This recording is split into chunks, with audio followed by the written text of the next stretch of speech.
اعوذ باللہ من الشیطان الرجیم بسم اللہ الرحمن الرحیم الف لام میم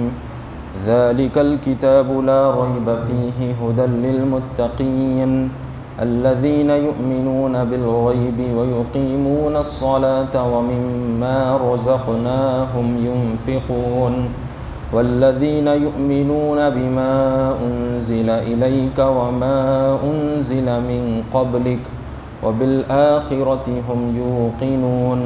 اولئک علی ھدی من ربہم واولئک هم المفلحون ان الذین کفروا سواء علیہم أأنذرتهم أم لم تنذرهم لا يؤمنون ختم الله على قلوبهم وعلى سمعهم وعلى أبصارهم غشاوة ولهم عذاب عظيم صدق الله العظيم۔ عزیزان محترم، سورہ بقرہ کی تفسیر چل رہی ہے۔ گزشتہ ہم متقیوں کی صفات کے متعلق اللہ رب العزت نے جو ان کی کوالٹیز ذکر فرمائی ہیں وہ ہم سن چکے ہیں۔ اب انہی میں سے چند اہم باتیں کہ اللہ سبحانہ و تعالیٰ نے پرہیزگاروں کی، متقیوں کی کیا کیا کوالٹیز، ان کی کیا صفات ذکر فرمائی۔ تو سب سے پہلی پرہیزگاروں کی صفت یہ ہے کہ وہ غیب پر ایمان رکھتے ہیں، یعنی اللہ کو ایک مانتے ہیں اور اللہ کے رسولوں کو سچا مانتے ہیں۔ اللہ تعالیٰ نے جتنی کتابیں نازل فرمائی ان پر یقین رکھتے ہیں۔ مرنے کے بعد پھر دوبارہ اٹھائے جانے پر ان کا ایمان ہوتا ہے، آخرت پر ان کا ایمان ہوتا ہے، تقدیر پر ان کا ایمان ہوتا ہے۔ تو یہ پرہیزگاروں کی پہلی صفت ہے، تو یہ غیب پر ایمان رکھتے ہیں۔ پھر اس کے بعد اللہ تعالیٰ نے یہ بات ذکر فرمائی کہ وہ نمازیں قائم فرماتے ہیں اور اللہ نے جو ان کو دیا ہے اس میں سے خرچ کرتے ہیں۔ تو یہاں پر مالی اور بدنی دو عبادتوں کے متعلق اشارہ دیا گیا، تو اس سے مراد اب اس کے اندر روزہ بھی آ گیا اور زکوٰۃ بھی آ گئی، اور پھر دونوں کے ملانے سے حج بھی شامل ہو گیا، کیونکہ حج کے اندر مالی اور بدنی دونوں چیزیں شامل ہوتی ہیں۔ تو الغرض پرہیزگاروں کی یہ صفت ہے کہ وہ نمازیں بھی پڑھتے ہیں، روزہ بھی رکھتے ہیں، زکوٰۃ بھی دیتے ہیں، حج بھی ادا فرماتے ہیں۔ پھر آئیے اس کے بعد پرہیزگاروں کی یہ صفت ذکر کی گئی کہ وہ حضور پر نازل ہونے والی کتاب یعنی قرآن کریم پر ایمان رکھتے ہیں، اسی پر عمل کرتے ہیں، کیونکہ حضور پر جو کتاب نازل کی گئی قرآن کریم وہ سب سے آخری کتاب ہے، ساری کتابوں کی سردار ہے، ام القرآن ہے، ام الکتاب اس کو کہا گیا ہے۔ اب تا قیامت تک کوئی اور کتاب اور رسول ہرگز نہیں آئیں گے۔ تو پرہیزگاروں کی یہ صفت ہے کہ وہ قرآن کریم پر عمل کرتے ہیں، اس پر یقین رکھتے ہیں، اور پچھلی جو آسمانی کتابیں گزری ہیں، تورات ہو، زبور ہو، انجیل ہو، اور بھی جو صحیفے نازل کیے تھے اللہ نے، اس پر وہ یقین رکھتے ہیں، ایمان رکھتے ہیں کہ اللہ تعالیٰ نے جتنے بھی کتابیں نازل فرمائی اپنے پیغمبروں پر وہ اللہ کی طرف سے نازل ہوئی تھی، کسی انسان نے نہیں بنائی تھی۔ تو یہ مومنین، یہ پرہیزگار اس پر یقین رکھتے ہیں اور عمل صرف قرآن کریم پر کرتے ہیں، کیونکہ پچھلی کتابوں کا حکم بین ہو چکا ہے۔ اور پھر پرہیزگاروں کی یہ صفت بھی ذکر کی گئی ہے کہ وہ آخرت پر یقین رکھتے ہیں، وہ آخرت کی فکر کرتے ہیں، کیونکہ انسان کے اندر جب تک آخرت کی فکر نہ ہو، یعنی جب میں مر جاؤں گا، پھر کل قیامت کا دن ہوگا، اللہ دوبارہ اٹھائے گا، اللہ کے سامنے حاضر ہونا ہے، پھر اس کے بعد اللہ تعالیٰ فیصلہ فرمائے گا، جو بندے نیک ہوں گے، فرما بردار ہوں گے، ان کو جنت میں داخل فرمائے گا، جو برے ہوں گے، دنیا میں برے کرتوتیں کیے ہوں گے تو ان کو عذاب دے گا۔ تو جب تک یہ آخرت کی فکر نہ ہو، انسان اپنے آپ کو گناہوں سے نہیں بچا سکتا، برے کاموں سے نہیں بچا سکتا۔ یہ ایک ایسا بڑا ہتھیار ہے، یہ ایک ایسی بڑی چیز ہے فکر آخرت کہ اللہ کے سامنے حاضر ہونا ہے، اور کل قیامت کے دن یہ فیصلہ کیا جائے گا۔ یہ ایسی فکر ہے کہ انسان کے اندر جب یہ پیدا ہو جاتی ہے، جب انسان اس کو ہمیشہ یاد رکھتا ہے، اپنی آخرت کو سوچتا ہے کہ کل کیا ہوگا، تو انسان برے کاموں سے بچ جاتا ہے۔ انسان کے اندر جو غلط عادتیں بھی پڑ جاتی ہیں تو یہ آخرت کی فکر کی وجہ سے وہ غلط عادتیں بھی چھوٹ جاتی ہیں۔ تو پرہیزگاروں کی ایک بڑی اہم صفت یہاں پر یہ بھی ذکر کی گئی ہے کہ وہ آخرت پر یقین رکھتے ہیں۔ تو ایک ہر مسلمان کو یہ کوالٹیز کو اپنانا چاہیے۔ اب آئیے، جو شخص، جو بندہ، جو پرہیزگار، اس کے اندر یہ کوالٹیز ہوں گی تو کیا ہوگا؟ اب اللہ تعالیٰ ان کے متعلق خوشخبری سنا رہا ہے کہ اولئک علی ھدی من ربہم، یہی لوگ اپنے پروردگار کی طرف سے ہدایت پر ہیں، واولئک ھم المفلحون، اور یہی کامیاب ہونے والے ہیں۔ ہم سورہ فاتحہ میں دعا مانگے اہدنا الصراط المستقیم، کہ ہم کو سیدھا راستہ چلا، اللہ سے ہم نے یہ دعا مانگی، تو اب اللہ تعالیٰ فرما رہے ہیں کہ ہدایت پر کون لوگ ہیں؟ جو پرہیزگار ہیں، جو نمازیں پڑھتے ہیں، اور جو اوپر کوالٹیز ذکر کی گئی ہیں جس کے اندر یہ موجود ہوں گی، وہ ہدایت پر ہے، اور یہی کامیاب لوگ ہیں۔ ان کے سوا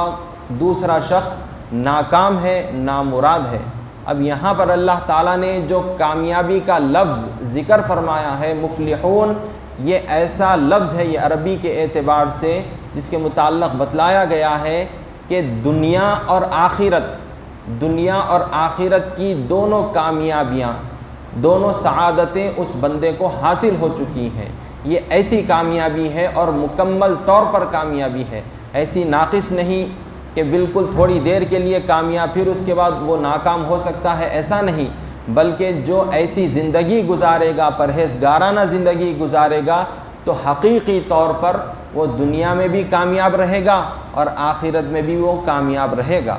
تو یہاں تک اللہ تعالیٰ نے پرہیزگاروں کی صفات ذکر فرمائی اور ان کا نتیجہ، ان کا رزلٹ بھی بتلا دیا۔ اب ان کے اپوزٹ کون ہیں، ان کے حریف کون ہیں؟ تو بتلایا جا رہا ہے کہ جو اللہ کی نعمتوں کا انکار کرتے ہیں، جو اللہ کی ذات کا انکار کرتے ہیں، جو ایمان نہیں رکھتے، یعنی جو کافر ہیں، وہ اب یہاں پر ان کا ذکر کیا جا رہا ہے۔ تو اب یہاں سے آیتیں دیکھیے کہ اللہ رب العزت کیا بات ارشاد فرما رہے ہیں کہ ان الذین کفروا سواء علیہم، بے شک وہ لوگ جنہوں نے کفر کی راہ اختیار کی، ان کے حق میں دونوں باتیں برابر ہیں۔ انذرتہم ام لم تنذرہم، کہ اے محمد صلی اللہ علیہ وسلم آپ ان کو ڈرائیں یا نہ ڈرائیں، لا یؤمنون، وہ ایمان نہیں لائیں گے۔ کافروں کی یہ حالت ہے، کافروں کی یہ حالت ہے کہ انہوں نے اپنی بری کرتوتوں کی وجہ سے اللہ کو ناراض کر دیا اور اپنا ایسا مقام بنا لیا کہ اب ان پر کسی چیز کا اثر نہیں ہوتا اور وہ ایمان لانے والے نہیں ہیں۔ اب یہاں پر کچھ اہم باتیں ہم کو یاد رکھنا ضروری ہے، کیونکہ ایک انسان کے اندر یہ سوالات پیدا ہو سکتے ہیں کہ جب یہ ایمان نہیں لائیں گے تو اب ان کو ڈرانا یا نہ ڈرانا کوئی فائدہ نہیں ہوگا، اور پھر آخرت میں ان کو سزا کیوں دی جائے گی جب کہ یہ ایمان نہیں لائیں گے۔ تو یہاں پر یہ چیز ذہن میں رکھ لیجئے کہ اللہ تعالیٰ نے انسان کو مجبور پیدا نہیں کیا، انسان کو مجبور نہیں پیدا کیا، بلکہ انسان کو اشرف المخلوقات بنایا، انسان کو اشرف المخلوقات بنایا۔ چاند ہے، سورج ہے اور دیگر جو چیزیں ہیں مخلوقات، وہ مجبور ہیں۔ چاند کے لیے اللہ نے ایک ڈیوٹی لگا دی ہے کہ اس کو صبح سویرے نکلنا ہوتا ہے، تو وہ اللہ کے حکم سے برابر اسی وقت پر نکلتا ہے، کوئی چیز آگے پیچھے نہیں کرتا۔ اب اس کی ڈیوٹی ہے، برابر وہ مجبور ہے، اس کو کرنا ہی کرنا ہے وہ کام۔ چاند کا معاملہ ہے، چاند رات میں نکلتا ہے، اس کی ڈیوٹی ہے، اللہ نے اس کو مجبور بنا دیا ہے، بس وہ چیز کو بجا لاتا ہے، اس کے لیے کوئی دوسرا راستہ نہیں۔ اسی طرح سے بارش کا معاملہ ہے، موسموں کا معاملہ ہے، اللہ تعالیٰ نے ہر ایک کو ڈیوٹی دے دی ہے، تو وہ چیز اپنے کام پر لگی ہوئی ہے۔ لیکن انسان کو اللہ نے مجبور نہیں بنایا، بلکہ اس کو اتھارٹی دے دی، اس کو اختیار دے دیا اور اس کو سیدھا اور غلط دونوں راستے بتلا دیے، اور اس کا رزلٹ بھی بتا دیا کہ سیدھا راستہ اگر اختیار کرو گے تو تم کو کامیابی ملے گی اور تم کو جنت میں داخل فرماؤں گا۔ اگر تم نے غلط راستہ اختیار کیا، کفر کا راستہ اختیار کیا، تو پھر اس کا رزلٹ بہت ہی برا ہوگا، تم کو دوزخ میں ڈالا جائے گا۔ تو یہ دونوں راستے اللہ تعالیٰ نے بتلا دیے ہیں۔ اب انسان اپنے اختیار سے، جو اس کے پاس اتھارٹی ہے، وہ اپنے اختیار سے صحیح یا پھر غلط راستہ اختیار کرتا ہے، اور اس وجہ سے وہ سزا کا یا پھر اچھی چیز کا مستحق ٹھہرتا ہے۔ اب جو لوگ سیدھا راستہ اختیار کرتے ہیں تو وہ کامیاب ہو جائیں گے، جو برا راستہ اختیار کریں گے تو پھر وہ سزا بھگتیں گے۔ تو یہاں پر اللہ رب العزت نے یہی بات ذکر فرمائی ہے کہ ان لوگوں نے اپنی اتھارٹی کا، اپنے اختیارات کا غلط استعمال کیا، حالانکہ اللہ تعالیٰ نے اپنے رسولوں کے ذریعے سے، کتابوں کے ذریعے سے سیدھا اور غلط دونوں راستے بتلا دیے، لیکن انہوں نے اپنے آپ کو غلط راستے پر ڈال دیا، جس کی وجہ سے یہ ایمان نہیں لائیں گے۔ جب ایمان نہیں لائیں گے تو پھر کیا ہوگا؟ یہ سزا کے حقدار ہوں گے، لہٰذا ان کو دوزخ میں ڈالا جائے گا۔ اب یہاں پر اللہ تعالیٰ مزید ان کے متعلق آگے ارشاد فرما رہے ہیں کہ ختم اللہ علی قلوبہم وعلی سمعہم، یعنی اللہ تعالیٰ نے ان کے دلوں اور کانوں پر مہر لگا دی ہے، وعلی ابصارہم غشاوہ، اور ان کی آنکھوں پر پردہ پڑا ہے، اور وَلَهُمْ عَذَابٌ عَظِيمٌ، اور ان کے لیے بڑا عذاب تیار ہے۔ اب یہاں پر دیکھیے اللہ رب العزت ان کے متعلق یہ بات ارشاد فرما رہے ہیں کہ جنہوں نے ہٹ دھرمی کی وجہ سے، ضد کی وجہ سے جو غلط راستہ چن لیا ہے، تو اس کی وجہ سے ان کے کانوں پر مہر لگ گئی ہے کہ وہ نصیحت کو نہیں سنتے، ان کی بری کرتوتوں کی وجہ سے ان کے آنکھوں پر پردہ پڑ گیا ہے، جس کی وجہ سے وہ حق نہیں دیکھتے۔ تو اب ان کا حال کیا ہوگا کہ ان کے لیے بہت ہی بڑا عذاب اللہ نے تیار کر رکھا ہے، لہٰذا ان کو عذاب دیا جائے گا۔ اب قرآن کریم میں اللہ رب العزت نے ان کے متعلق مزید مقامات پر یہ بات بھی ارشاد فرمائی، جیسا کہ 30ویں پارے میں ہم کو یہ آیت ملتی ہے، کلا بل ران علی قلوبہم ما کانوا یکسبون، یعنی ان کی کرتوتوں کی وجہ سے ان کے دلوں پر زنگ لگ گیا ہے، ان کا میلا پن ان کے دلوں پر پڑ گیا ہے، تو لہذا انہوں نے جو بری کرتوتیں کی ہے، برے کام کیے ہیں، اس وجہ سے ان کے کانوں پر مہر لگ گئی، ان کے دلوں پر ان کے دل سیاہ ہو چکے، ان کی آنکھوں پر پردے پڑ چکے ہیں، بری کرتوتوں کی وجہ سے ایسا ہوا ہے۔ اب یہاں پر ایک مثال کو سمجھ جائیے تاکہ یہ چیز اچھی طرح سے آپ کے ذہن میں بیٹھ جائے کہ انسان کے لیے دو چیزیں ہیں، انسان جو بنا ہوا ہے دو چیزوں سے ہے، انسان کا جو جسم ہے، اس کا جو بدن ہے، اور پھر ایک روح ہے۔ یہ دونوں چیزوں کے ملنے سے انسان چلتا پھرتا نظر آتا ہے، روح نکل جائے تو پھر وہ مردہ ہو جاتا ہے۔ تو اب انسان کا جو جسم ہے، جو بدن ہے، اس کے لیے بھی کچھ اصول مقرر ہیں، اس کے لیے بھی کچھ اصول مقرر ہیں کہ انسان کتنا کھائے، کتنی مقدار تک چل سکتا ہے۔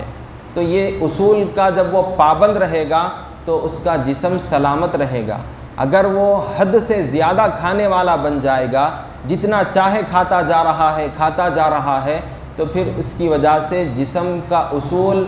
ٹوٹنے کی وجہ سے اس کا جسم خراب ہو جاتا ہے، طبیعت خراب ہو جاتی ہے، ممکن ہے وہ مر بھی جائے۔ اسی طرح سے انسان جتنا چل سکتا ہے، اس کے لیے جتنی حد مقرر ہے وہ چلے گا، تب اس کا جسم سلامت رہے گا۔ اگر حد سے زیادہ چلتا جائے گا تو ممکن ہے وہ مر جائے، یا پھر وہ اس کی طبیعت بگڑ جائے، اس کے جسم کو نقصان پہنچ جائے۔ تو اسی طرح سے آپ بول سکتے ہیں کہ انسان اگر اصول کو توڑے گا، جسم کے اصول کو توڑے گا، تو اس کا رزلٹ یہ ہوگا کہ اس کا جسم خراب ہو جائے گا یا پھر وہ مر جائے گا۔ اسی طرح سے انسان کی جو روح ہے اس کے لیے بھی کچھ اصول مقرر ہے کہ گناہوں سے جب تک وہ بچا رہے گا اس کی روح پاک رہے گی، وہ جھوٹ سے بچے گا، برے کاموں سے بچے گا، تو اس کی روح پاک صاف ستھری رہے گی۔ اگر وہ اس کے اصول کو توڑے گا، برے کام کرے گا، تو لہذا اس کی روح خراب ہوتی چلے جائے گی، اب جس کی وجہ سے اس کے اندر حق بات قبول کرنے کی صلاحیت ختم ہو جاتی ہے، یعنی اس کی روح مردہ ہو جاتی ہے، جس کی وجہ سے وہ حق بات کو قبول نہیں کر پاتا۔ تو لہٰذا اللہ تعالیٰ نے بھی یہاں پر ان کے رزلٹ کو ذکر فرمایا کہ انہوں نے ایسے راستے کو اختیار کر لیا، ایسے برے کاموں کو اختیار کر لیا، جس کی وجہ سے ان کا رزلٹ یہ ہے کہ وہ ایمان لانے والے نہیں ہیں، اور جب وہ ایمان نہیں لائیں گے تو لہٰذا وہ کفر کی حالت میں جب مر جائیں گے تو لہٰذا ان کے لیے بہت بڑا عذاب ہے، ان کے لیے بہت بڑا عذاب ہے۔ ایک اہم مثال اس کے ذریعے سے آپ کو اور بات کلیئر ہو جائے گی کہ ایک انسان ڈاکٹر کو نہیں مانتا، وہ علاج کو نہیں مانتا۔ اب وہ شخص اگر زہر کھا لے، ایسا زہر کھا لے، زہر پی لے وہ، تو اب اس کے بعد اس کو جب ڈاکٹر کے پاس لے جایا جائے گا تو اب ڈاکٹر اس کی حالت دیکھ کر یہی بتا دے گا کہ اب اس نے اتنا زہر پی لیا ہے کہ اب وہ مر جائے گا، اب اس کا بچنا